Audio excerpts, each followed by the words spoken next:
shit when it comes to nerd culture. I respect his opinions a lot. And also, all right, so somebody please tell me. So royalty is here, his little icon. It's a bird. It's a little bird. Is it a meme that people could not tell that it was a bird? Is that just them messing with him? Or did people really not know it was a little bird? Please let me know. I'd really appreciate that because I feel stupid. Every time I look at it, it's like, that's a little bird with like a little crown on its head. And then I've heard other things. So let me know if I'm just dumb and I don't know if I'm not in on the joke or not. Holy crap. Okay. Starting off with Charlie. That's a sign of a good video right away. I think the writing is probably some of the best in the series so far. At least I personally feel that. You will see. There definitely has been a little bit of a downgrade. I don't like having to wait, but that's also because this season was, in my opinion, not as strong narratively. Invincible is incredible. All of the exaggerated swagger of a black teen. Slave in my empire. Worm, I am conquesting it. I am conquesting Because sometimes Oh. to change the entire universe, you have to be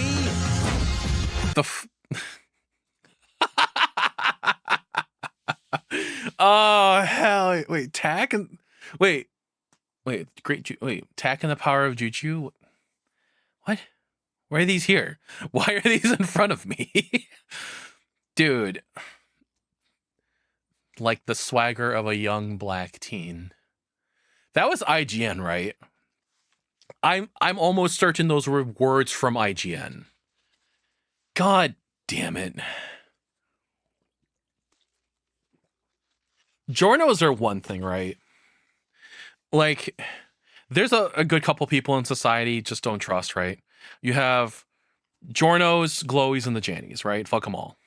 But then you have game Jornos, which their opinion of anything ever on the planet ever, it does not matter what it is.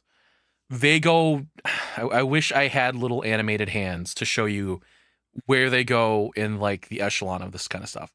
They're low. Their opinions you should not validate whatsoever. Game journals have done nothing but fuck us over for like, what, 10 years now? God damn it. I'm sorry. If I can complain about journals, I will. It's like my corpo thing. I'm assuming people are getting tired of that bit. So, I love his editing. I will admit it did take me some time to eventually get to this community, but most of you Invincible fans are going to be waiting even longer for the next season, so fuck you, I guess. But Invincible released its first season back in 2021.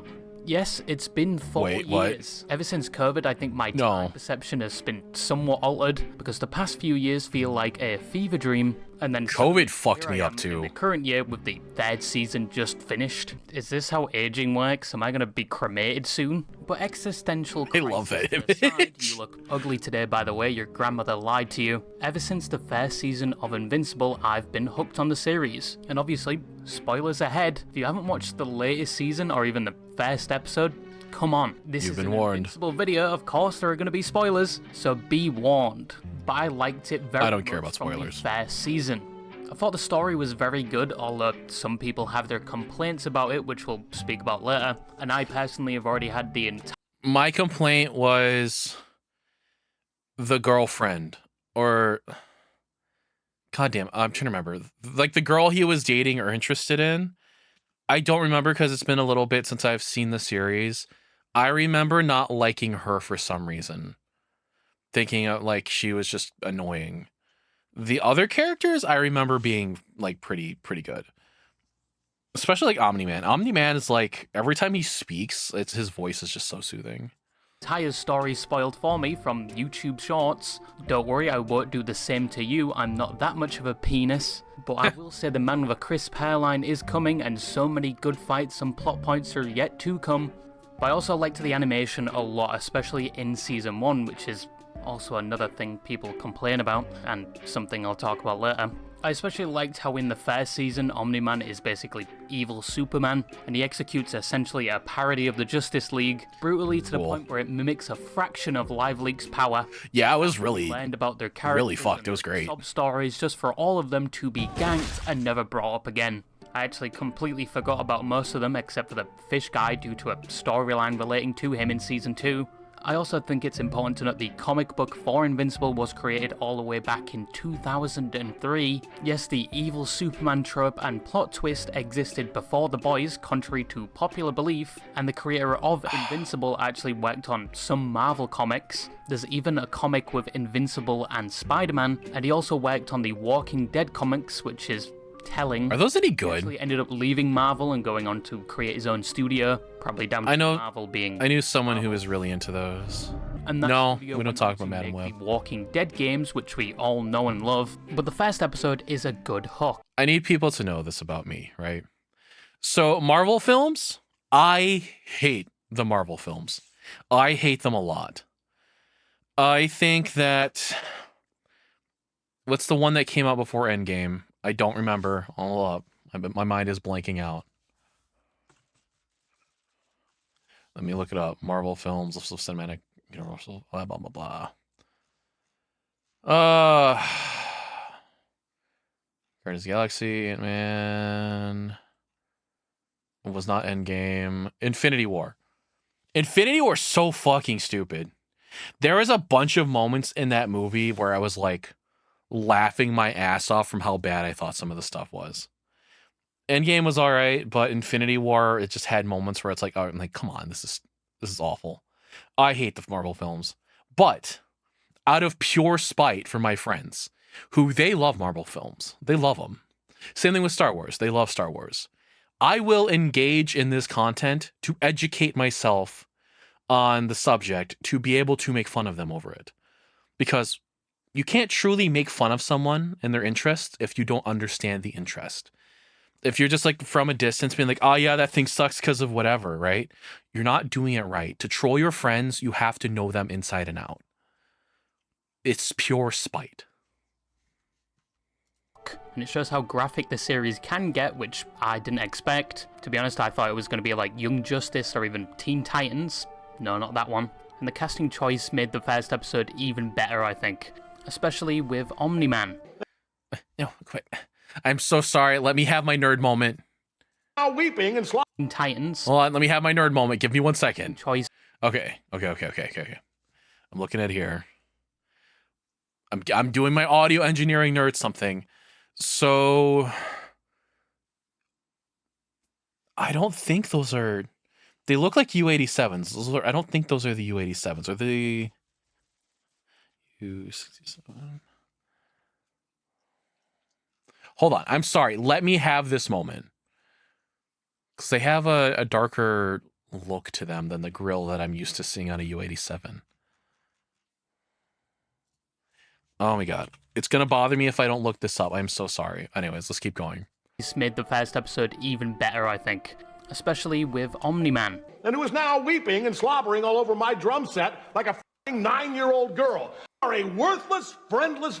The show also has very good. Maybe it is music. just like the Yeah, Black I enjoyed U87. David and my favorite Pink Floyd Joji in the latest season, but the obvious. By the way, I loved Whiplash. That movie was song awesome. Is pure testosterone and gives you the best excuse to genocide a race. But with Invincible backed by Amazon, it was clear that from season 1 this show was going to come out punching. I just really wish they would buy the rights to Halo. I would do anything for a good animated Halo show. I'd do. Wait. But we have that, though.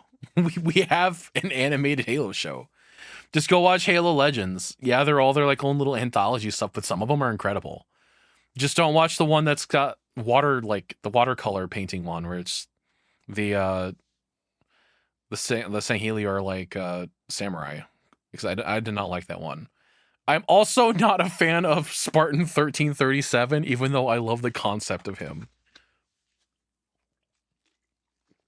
I get the episode is supposed to be like Dragon Ball, but god damn it, not in my Halo, please. leg day 7 times a week, relinquish my foreskin and sacrifice my ability to make fun of Americans that did not spawn in with theirs. Just Homecoming is so good. Halo show like The Fall of Reach or Halo Legends, please. Oh, yeah, there you go. Been given recently, but enough of my bitching. The Halo about show my is so passionate bad. Invincible and my wishes that will never be It granted. cost me and my friends Talk about actual the physical lovely damage to Invincible watch it. community that since the release of the latest season has had its fair share of problems, critiques, and abominations. But first we need to understand the tempo of the community and some of the creations within it. I am omning it. I am omning it so good. That's awful. I hate that. So there's a lot of memes that came from the Invincible community, and I'm talking Yeah, about a lot. they were everywhere I've too. never seen a community this creative since, I don't know, has been heard. Last of Us. I've personally seen a lot of them on Instagram Reels, so yeah, they were using a race. The parody Last of Us 2 Probably the images best were the widespread best. meme in the Invincible community was the Think Mark Think meme, which every other community adopted. Obviously, you've got the title card meme every time somebody said Invincible. I don't remember that one. Flash on the screen, something they poked fun at in the actual show, and with the amount of times it flashed on the screen for that episode, it definitely induced a seizure on at least one child. But this is one of Pokemon my favorite moment. memes from the Invincible community. Not the original though. I like it when they change the text in the background. At least the ones that were recommended to me from Instagram Reels. No, not the racist ones. The Christian ones for some reason were really hard though. God like damn it. Halo 2 Sniper Jackal hard. Aren't you?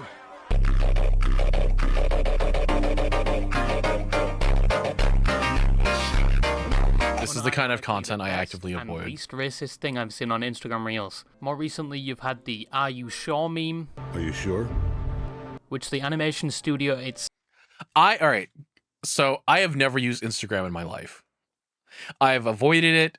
I've always seen it as like a weird normie platform, and I don't want to be there. The only real exposure I think I've had to Instagram in the past like 10 years is watching Demi. She's been making like streams, whatever, lately that I've been checking up on, of her just going through Instagram and just looking up videos, and they are cancerous and how brain rot they are. There's such a specific editing style that makes me sick to look at, where everything is so quick form and nonsense, and then the content itself is just slop. It's awful. I don't know if like people just need those quick serotonin hits like they do on TikTok, where it's video to video to video of jokes that aren't even jokes that you say you laugh at, but they're just there to give you that tiny little hit that you need of enough like interaction, and then you move on. Awful garbage.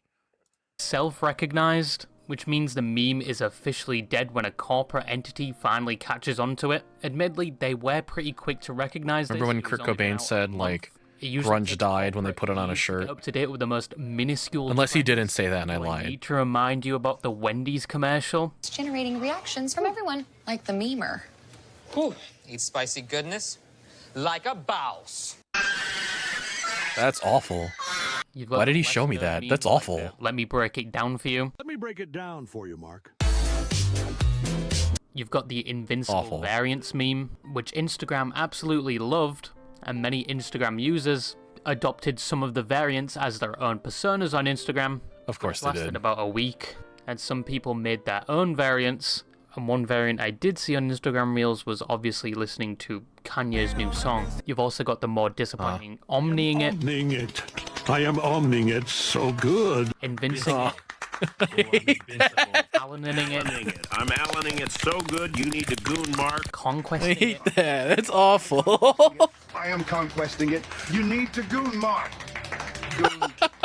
God damn Basically it. summarizes the I Invincible hate community. that. That's the You've got shitty kind of humor I will "I laugh was a at. slave in my empire" meme, I wouldn't even keep you as a slave in my empire. which wasn't very accurate to the comics because he was burning down the Tower of London, not the White House or whatever this is in the background. The British did already do that, but once again the Invincible community did like this format. And the last one is also another favourite of mine, and something that pissed me off in the show. Hell yeah. Did a Fetty Wap remix very popular, which was the Rexplode meme. Thing left. And what's that? My entire goddamn skeleton, dickhead. Now, what I hate most about Incredible. this is that towards the end of Season 2, Rex goes from the most hated character in the show to someone everybody in the fanbase likes, showing the indomitable human spirit, and that with adrenaline, we probably could beat that gorilla. And even in Season 3, we start showing him in a positive Fuck that light, gorilla. to the point where he was even my favourite character, where previously I thought of him as like a cum stain in a gas station bathroom. And when he got that bullet in the head, I did not care. But after getting the bullet, there was only positive PR from there. And then when he's at his all-time peak, they just kill him. Thing left! Mm-hmm. And what's that? I'm about to blow. Like, I know they can't change the story from the comics. I know the entire character arc was to make us like him, and then to give us whiplash by taking him away, which did NTR! work. Cum was dripping, especially when they combined it with sad music, and it did work. It was a great plot point. But please go against the comics. Please just bring him back. Give him a Tome of Undying or a Phoenix up Gobblegum. And this probably would have done best in the next section of this video. But from this, people absolutely hated Kate and Immortal because those characters thought they had done enough, even though one of them was hiding away for half the season. And they get a happy ending instead of Rex. So they quickly turned into the most hated characters of the show. Deserved. But you also have memes that rival Lobotomy Kaizen. How much is it for the sandwich? That's a $10 bacon, egg, and cheese. Bacon, nugget, cheese. God, I hate this. Cheese. I hate this. I mean, even Gypsy Crusader got involved with this. Hi. Are you sure? Wait, can I take a picture of like my friends Love Invisible? Yeah, they do. Okay, wait. All right, tell me when you're ready. Tell me when you're ready. Okay, 3, 2, 1. But you now know some of the areas of the Invincible community. You've got the harmless part that make questionable memes. Then you've got the slightly racist part, mostly found on Instagram, because that is Instagram. But with that knowledge in mind, we can look at some of the problems the community faces, especially with the show. Oh, someone misses their mommy. So one of the main problems the community has with the show is down to the animation and how it has slowly degraded from the first episode, some even saying from the first season. It is somewhat inconsistent where you can get animated masterpieces and then something in a later episode that looks like a PNG being dragged across the screen. I don't know if, because I don't buy these, like, this type of media, really.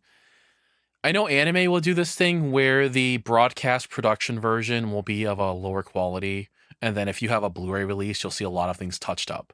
So like the original like Yojo Senki, you know, the Saga of Tiny the Evil, whatever. Yeah, whatever anime you're gonna say like has been released on Blu-ray, right? So the TV production version of it looked like shit. Like there's a lot of parts of it that were not great, but you could tell that they did touch up in the like Blu-ray version. Does this kind of media also have that as well? Like, do we do that over here, or is that not something where we go back and do it? Because I would assume you could buy this show, right? Outside of what is it on? It's on Amazon, I think. I would assume you could buy physical copies of it. So I don't know if that's something they do or not. The criticism grew even more in later seasons, to the point where in Season 2 they made a nod to the lower quality of their own animation within the show itself. Not for another year. Sorry, animation takes a long time. But we cut corners in other places to make it manageable. You ever notice that sometimes whoever's speaking has their mouth off camera so you never see their lips moving? None of what I just said was true, by the way. The joke I was referring to was actually in the comic, but in the comic it was about comics, not about animation. And in the show adaptation, they changed that. I've seen way too many people use that scene as evidence to prove they know they're making the show with not the best animation quality. But no, it was a joke. In the comic, they changed for the animation. You do not need to look into it that deep. They didn't like Teen Titans Go Us, towards the animation, where they made fun of more since the people who release of criticized the Season show. 3. And videos of people comparing fan animations to the official animations, saying fans did it better, became a running gag within the community. But me personally, I only noticed the animation after I saw people on the animation. I watched all 3 seasons without even noticing it, so I might just be a bit slow or not an animation genius. But then again, I thought Johnny Test was a masterpiece, but apparently it's a contender for the worst animated show. What? Nah. That's a joke, right? I didn't know a single person that liked Johnny Test. Not a single person. Oh my God. The show wasn't funny. I didn't care about Johnny. He was a little asshole. He was just like Jimmy Neutron if he looked like Guy Fieri. It was awful. What? God, I'm trying to think. Trying to think of that era and what else was around that time. When did My Gym Partner's a Monkey come out and Camp Lazlo come out? Like, where's that era? Because that shit was awesome. Animation wasn't always the best, but it was still entertaining. But Johnny Test never brought things in a way that I remember I enjoyed at all. It would come on, and that would be my like hint to go play a video game. God damn it. But to the credit of the animators of the show, they finished season 2 of Invincible in April 2024, albeit with a break in between.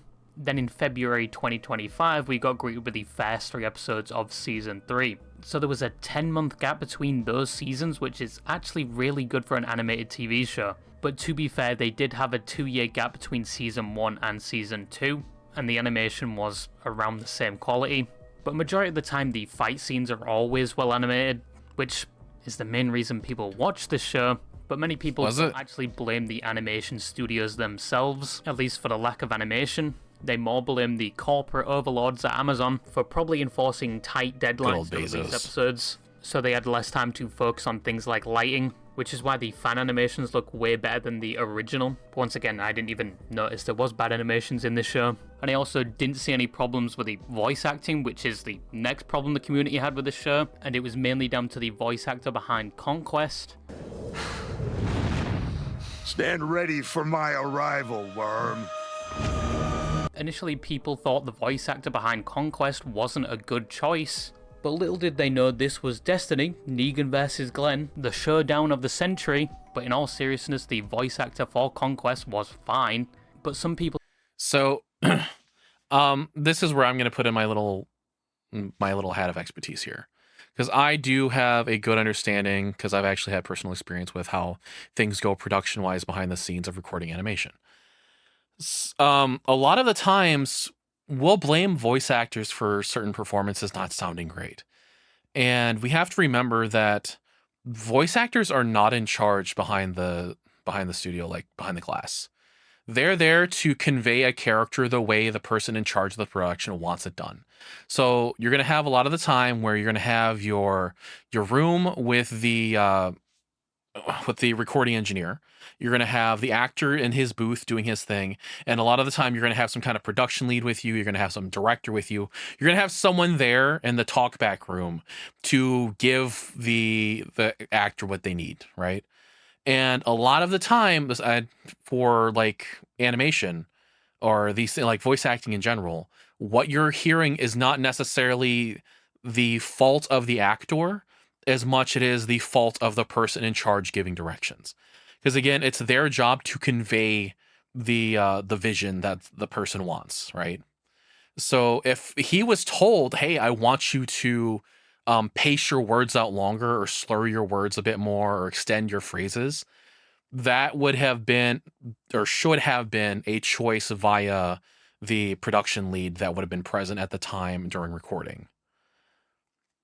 So I know a lot of actors get bad raps for things, and especially when it comes to performances. I know a lot of dubbing actors for like anime, because I've also known the people who some people who worked in Bang Zoom and whatnot, as well as other animation dubbing companies.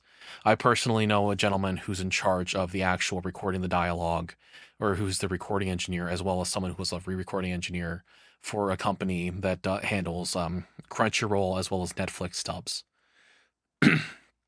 A lot of those people get flack for kind of, in all fairness, it's like if you're doing Japanese animation dubbing, the acting is so weird and stilted sounding. And again, that is also not the fault of the voice actor. That is the fault of the medium, the direction, and how the medium has to come together via these two things. Because I've actually known the person whose job it is to take the dialogue, pace out the timing of the dialogue that the actor is supposed to have in the actual Pro Tools session. Like, because you can actually go and have your click track, or not click track. I'm sorry, I'm forgetting the term. But you'll essentially have a beep. It'll be like a 3-second or a 2-second beep or whatever. That'll let the actor know that their role is coming in, and they're gonna work on that timing off of it. And the timing has to be very tight to the lip flaps they have on screen. And then it's also somebody's job, which I knew this person because I've seen them work, as well as I've seen how they do it, to actually take and edit down those lines even further to match what's going on screen lip flap wise. I'm sorry, that's just a big rant because I'm a big nerd. But yeah, we give a lot of actors shit for their performances when in reality, a lot of the time it's not their fault. When you hear somebody is a bad actor, that is what you're hearing first. You're hearing their complete inability to portray that character, to have proper pacing, to have proper control over themselves. But when you're hearing bad directing or weird directing, I feel that take that I just heard of the character that showed up, he has these really long, drawn-out phrases. That is a direction decision, from what I could tell. And the person delivering that is actually doing a decent job at delivering that direction. People in the community thought his voice did not match Conquest, and that the voice that's an entirely Conquest different decision was as well. too high, like he was pinching his testicles. And they wanted him to yeah, there's sound also like casting husband issues on as well. Sulfur hexafluoride, and this was probably due That's an to entirely different that were made decision, before the episode or a different aired. issue. Stand ready for my arrival, worm. You have been appointed the Viltrumite agent of this planet. But after episode 8, the criticism died down, especially after the lonely speech by Conquest, because he did do a good job. I'm so lonely.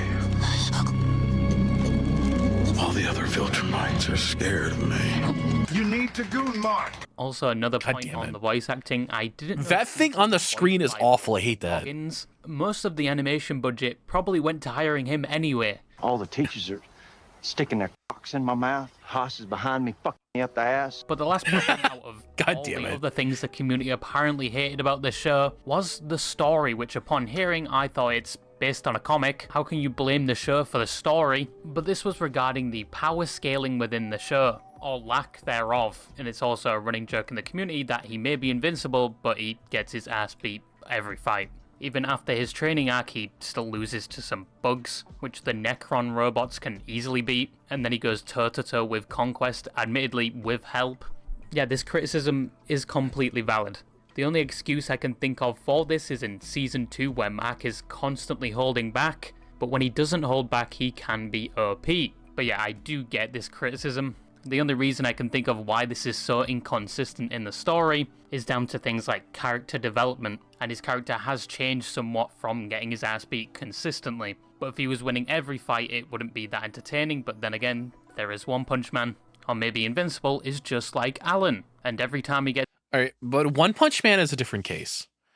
One Punch Man is so unique to its concept that it plays into, and yeah, Saitama kicks the shit out of anything he fights, but even in the manga, because I am caught up on like One Punch Man manga as well, Saitama is used as a device to move the story forward, where the first couple of episodes or chapters, he is the focal point to get you into who One Punch Man is or Saitama is.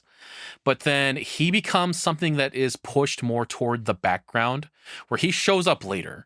There are so many arcs where his entire thing is him just going there. And everything that's happening in between then is what actually matters.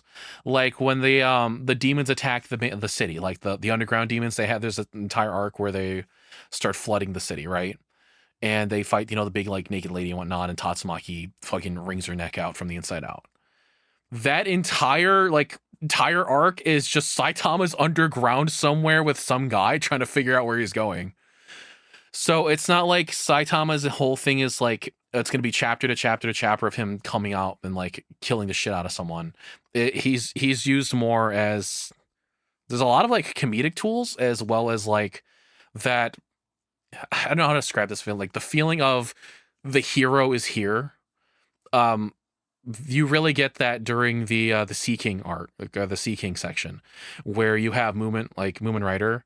He has the hypest moment of like all of One Punch Man, right? Where he's fighting Sea King. and he gets his shit popped in. And then the feeling that Saitama on his way and now Saitama is here, like, oh shit, we're about to correct things. That's the feeling it's going for. It's like Hajime no Ippo, I think, has that kind of feeling where Hajime no Ippo like has the exact same formula every single arc, but he's gonna have his moment where his badass moment shows up, and you're like, oh yeah, fuck yeah, kick his ass. Oh, it's great. Gets his ass beat, he gets stronger. I'm not spoiling the comic, don't worry. Is he a Saiyan? So in conclusion, Invincible is a good show. I would recommend it. Just don't stare or fixate too much on the animation. The community is also very creative and somewhat cursed, especially on Instagram. And so the content they do offer is somewhat valid. I know there's God damn it. just complaining to I didn't quite understand the image at first. My brain saw what it was, but now I saw it again and it just hit me twice as hard. Oh, shit. God damn it. That's so funny to me. I don't know why. Holy crap. Oh, we're going on 2 hours now.